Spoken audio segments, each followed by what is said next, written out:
Air signs, tignan natin ano po ang mensahe para sa iyo ngayong araw. Keep in mind po na ito ay general reading lamang, so hindi po lahat ay makaka-relate, so be open-minded.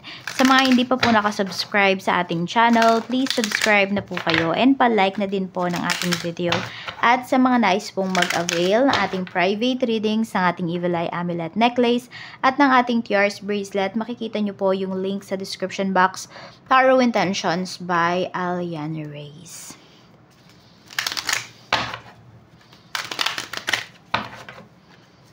Meron tayo ditong freedom. Ayan. So, may kalayaan. Ano to? Financial freedom ba ito? Pinalaya nyo ba yung sarili nyo sa isang toxic relationships? Sa isang toxic relationship. Kahit anumang relationship mo yan. With those person. Ano ba? Family members mo ba? Friends? Ayan. Basta pinalaya mo yung iyong sarili dito. So, tignan po natin kung ano pa yung mensahe para sa'yo. Okay, we have Ace of Cups. So, you're very happy naman with your decision. Nakikita ko naman dito, air signs, ay wala ka namang pinagsisisihan, ano, sa kung ano man yung mga ginawa mo dito. We have Nine of Pentacles. Actually, yung iba sa inyo, happy pa kayo, oh. Masaya pa kayo dito. Tignan natin, ano pa yung mensahe for you. Okay, ayan nga, yung iba pala sa inyo, financial freedom talaga ito. So, nabibili nyo po yung mga gusto ninyo ngayon. Nakakain nyo yung mga gusto ninyo.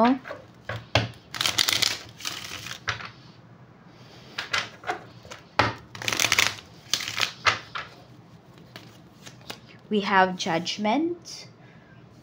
Okay, pinapalaya nyo na yung inyong sarili. So, pwedeng may mga pinupurso kayo dito na mga opportunities na pinakawalan nyo before or mga opportunities na bumabalik sa inyo. Ayan. Tas may decision talaga kayo dito. I don't know kung meron dito. Pero more on kasal kasi yung pinapakita dito eh.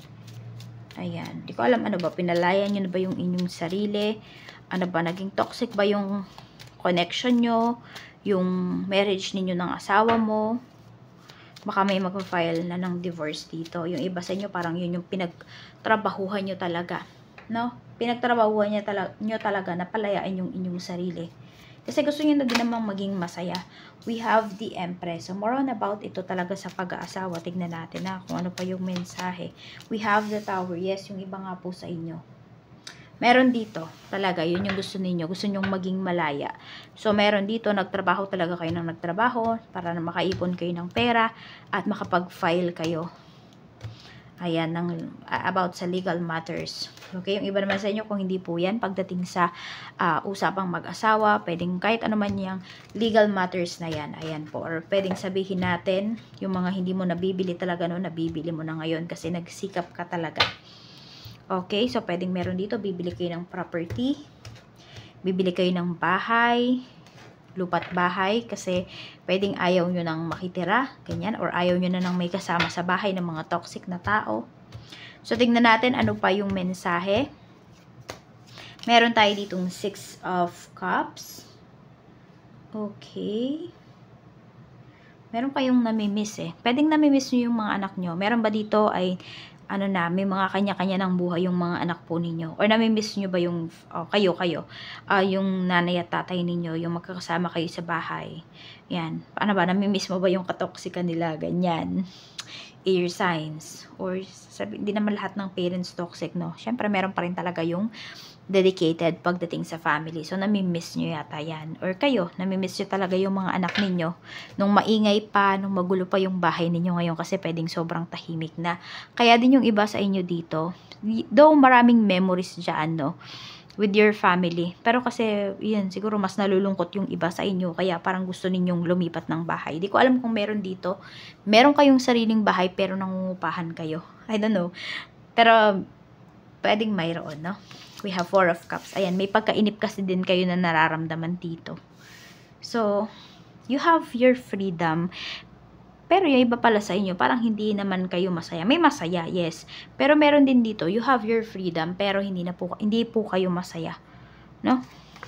We have the Moon. Pero tinatago mo lang yung nararamdaman mo. Pag kunwari, tinatanong ka ng mga anak mo, Kung masaya ka ba, ganyan, sinasabi mo siguro, okay ka lang, ganyan, wag niyo akong isipin. We have the Hierophant. Okay. We have Wheel of Fortune. Yung iba po sa inyo, ayan. Kung hindi kayo swerte, ganito lang kasi minsan, no? Kung hindi kayo swerte sa love life, swerte kayo sa career. Meron naman dito, swerte kayo sa love life, hindi gaano sa career. Ayan, pero meron po ditong pinapakita ha. Kapag okay yung love life ninyo, maganda rin yung career ninyo. So, nagaano siya. Ano ba yun? Nagpapantay po siya. Parang naghihilahan sila parehas sa taas. Ganon yung energy dito. Yung iba sa inyo, ganon.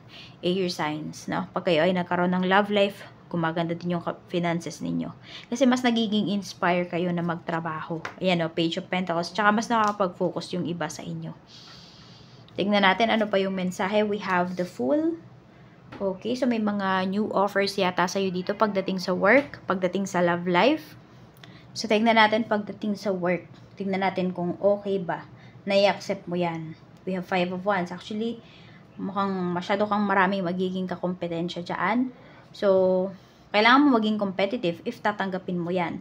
So, hindi dahil in-offer yan sa'yo, ikaw na kaagad yung tatanggapin nila. So, kung meron ka namang trabaho ngayon at okay naman yung trabaho mo, huwag mong iwan para dito. Kasi dito walang kasiguraduhan sa ino-offer sa'yo. Kasi baka hindi lang ikaw yung ino-offeran yan. Tignan naman natin sa love life. Ayan, kung may nag-offer sa'yo ng relationship. 10 of Swords. Okay. Hindi Hindi honest yung taong to. Pwede nga yung taong to, baka maging rebound ka lang niya. Mukhang hindi pa yan nakaka-move forward, Gusto lang niya ng pagbabago, pero pwedeng hindi pa talaga siya ready. So, wag mong ikulong yung sarili mo sa ganitong relationship, no? If ever man, merong lumalapit sa'yo, at alam mo na, kagagaling lang nung tao na yun sa breakup. Check natin, ano pa yung mensahe. We have 7 of Wands. Ayan po, meron talaga dito. I don't know kung decision nyo ba to or decision ba to ng other person. So, wala na talaga makakapagpabago sa kanyang decision. Or pwedeng kayo yan, buo na talaga yung decision ninyo, na aalis na kayo, na hindi na kayo babalik. We have Death card. Ayan. You're aiming talaga for a new beginnings na. Pagdating sa life po ninyo. Even pagdating sa finances nga ng iba sa inyo. Ayan po. Tignan natin ano pa yung mensahe. We have 7 of Cups. Okay. Okay, meron namang mga dreams kayo dito. May mga goals kayo na mangyayari naman talaga siya. Okay. Meron dito biglaan po. Biglaan yung pag-angat ng life ninyo. Meron dito biglaan yung, ayan, biglaan. Basta may mga biglaan dito sa life ninyo Pwedeng biglaan kayong magkikita ng matagal mo ng, ex. Meron, no? Yung iba naman po dito, matagal nyo nang gusto yung isang bagay na to. Out of nowhere, pwedeng may magre-regalo sa inyo. Hindi man siguro yung sobrang mahal, Hindi man yung milyon yung halaga. Pero depende yan sa status ng life ninyo. Kasi may mga tao, kung mayaman talaga kayo, edi merong mga tao na kayang magregalo sa inyo ng ganong kalaking halaga. Pero kung hindi naman, di ba, lang tayo, simpleng tao lang tayo. So, ayan po. Pwedeng basta meron dito magre-regalo ng something na gustong-gusto mo. We have 5 of Cups. Okay, ano tong, ba't may regret? Tingnan natin. Strength. Okay, parang ganito, may mga bagay kayo na pinakawalan before, may mga bagay kayo na hindi iningatan, ngayon na nahihirapan kayo physically, yung iba sa inyo nagsisisi kayo dito kasi, kunwari, ayan, yung pera ninyo, hindi ninyo pinahalagahan. Diba? So, ngayon parang nagsisisi kayo kasi nahihirapan kayo ngayon, walang tumutulong sa inyo. Ang dami yung regrets dito, air signs. 2 of Swords. Ayan. Di mo alam kung sino ba yung sisisihin mo or may dapat ka bang sisihin sa mga nangyari sa life mo. We have 5 of Swords. May mga nagtaksil sa'yo dito, no? Ayan. Hindi ko alam yung iba sa inyo kung masyado kayong sumunod sa parents ninyo. Kaya, di ko alam kung sila ba yung nasisisi mo. Pero may ganyan kasing energy na pinapakita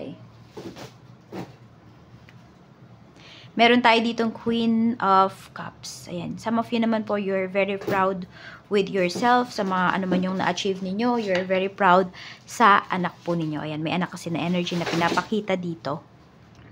Yan. So, tingnan pa po natin ano pa yung mensahe para sa'yo. Okay, may marireveal dito. Matagal na tong sinikreto sa'yo. Yan, marireveal po yan. Sabi nga, di ba, walang sikretong hindi nabubunyag. Okay, malalaman mo din dito, sino ba yung mga totoo sa'yo. Yan, oh. Or yung mga nagtaksil talaga sa'yo. Makikilala mo sila. Tignan pa natin. Ano pa yung mensahe? Ito, may namimiss ka dito. I don't know if meron ka na bang taong minahal or meron ka bang family members na namaalam na. So, yan, yung iba sa inyo dito, parang hindi pa rin kayo naka-move forward or pwedeng, ano ba to, someone na kakilala mo. I mean, malapit sa puso mo. No? Na, alam mo na hindi pa naka-move forward yung taong yun. Baka lagi kang nag-spend ng time with them, with her or with him. Dun sa tao na yun. Tignan natin. Dito naman, di ko alam kung napikot ba yung iba sa inyo. Ayan, yung iba sa inyo, kung napikot kayo, pwedeng yun yung kalayaan na gusto ninyo. Yan yung ini-aim ninyo na kalayaan. Or meron dito, gusto nyo lang munang mag-relax kahit isang araw lang. O yung iba nga sa inyo, kahit isang oras lang, yun na lang yung hinihiling ng iba sa inyo. Gusto nyo lang munang, parang wala kayong isipin. Gusto nyo muna parang maging blanco yung isipan ninyo. So, ayan po, air signs, ang mensahe para sa'yo. Actually, maganda yung unang energy dito eh. No? So, claim nyo yung positive energies na yan. Mag-ingat po kayo always and more blessings to come.